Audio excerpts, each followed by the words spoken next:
Sidang Nikita Mirzani di PN Jakarta Selatan mendadak memanas ketika sang artis meledak emosi protes keras jaksa yang memotong penjelasan saksi. Tidak berhenti di situ, Nikita juga berteriak, membentak hingga memicu kegaduhan di ruang sidang. Lantas apakah sikap panas Nikita di ruang sidang akan berujung konsekuensi hukum? Atau justru kembali menjadi babak baru drama panjang Nikita Mirzani?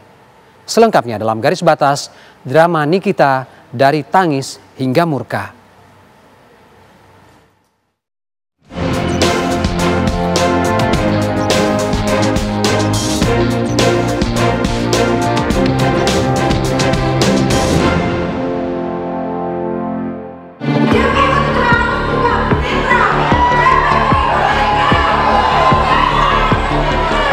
Tidak perlu juga sampai menaikkan tone, suara dan lain sebagainya, karena tentunya kaidah adab dalam satu persidangan juga satu hal yang penting juga.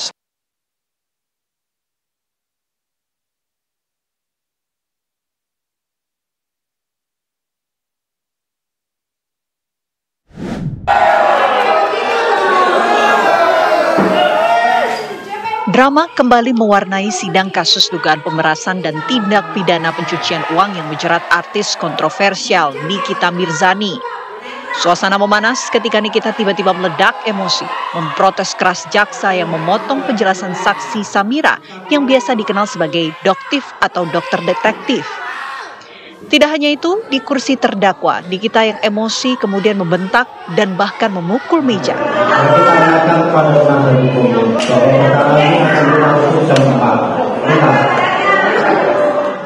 Aksi ini memicu kegaduhan di ruang sidang hingga majelis hakim memutuskan menunda persidangan dan menskors jalannya proses hukum. Untuk sidang kita ambil cepat. Kericuhan tak berhenti sampai di situ. Usai hakim ketua menutup sidang dan meminta Nikita ke rumah sakit, Nikita Mirzani justru histeris dan bersikeras meminta hakim agar sidang tetap dilanjutkan. Saya nggak mau, Pak. Sekarang berapa saya mau sidang. Saya sudah lama nunggu, Pak. Kenapa saya disuruh saya masih mau sidang, Pak. Besok saja kalau memang mau berobat besok saya.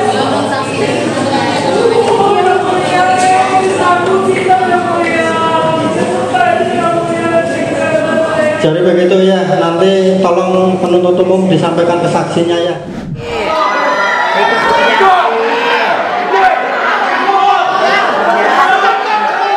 Usai majelis hakim meninggalkan ruang sidang, para pendukung Nikita di ruang sidang terlibat adu mulut dengan jaksa penuntut umum. Mereka bahkan saling sorak hingga suasana setelah sidang memanas. Kuasa hukum Nikita Mirzani menyebut kliennya protes merasa diperlakukan tidak adil karena jawaban saksi dipotong oleh jaksa penuntut umum. Memang terjadi ketegangan di saat saksi menjelaskan, namanya doktif atau saksi Samira. Dia menjelaskan sesuatu tapi selalu dipotong karena mungkin jawaban daripada saksi tersebut tidak sesuai dengan apa yang diinginkan oleh jaksa. Ingat, saksi itu adalah saksi yang diajukan oleh jaksa. Harusnya saksi ini mendukung jaksa, bukan melawan jaksa. Di saat ada saksi mengungkapkan kebenaran material dalam persidangan dan itu membentur jaksanya, jaksanya yang marah, jaksanya memotong. Disitulah terjadi persoalan sehingga kami protes, jangan dipotong.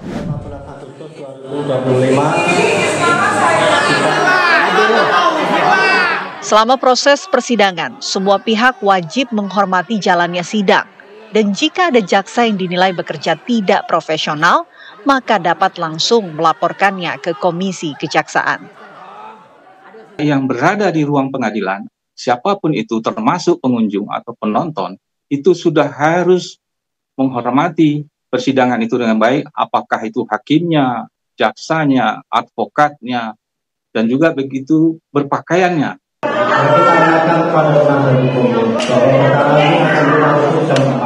Pakar hukum pidana menegaskan menjaga adab dan menghormati hakim adalah bagian dari prinsip persidangan yang harus dijaga.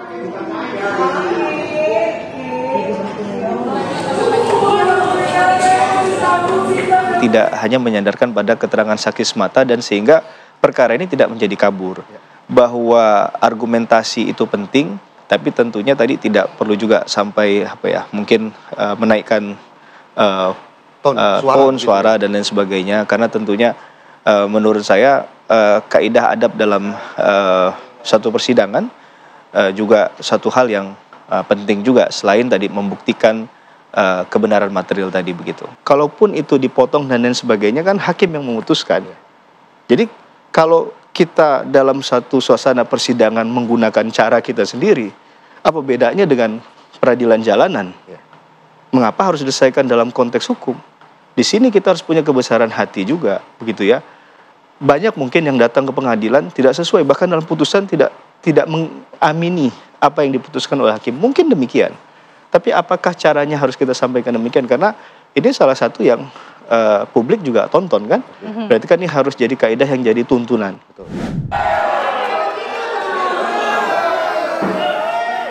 Bagi publik, ini bukan kali pertama Nikita jadi bahan perbincangan karena sikapnya yang frontal. Namun di ranah hukum, perilaku demikian bisa berimplikasi serius, bukan hanya bagi citra pribadi, tapi juga pada jalannya persidangan.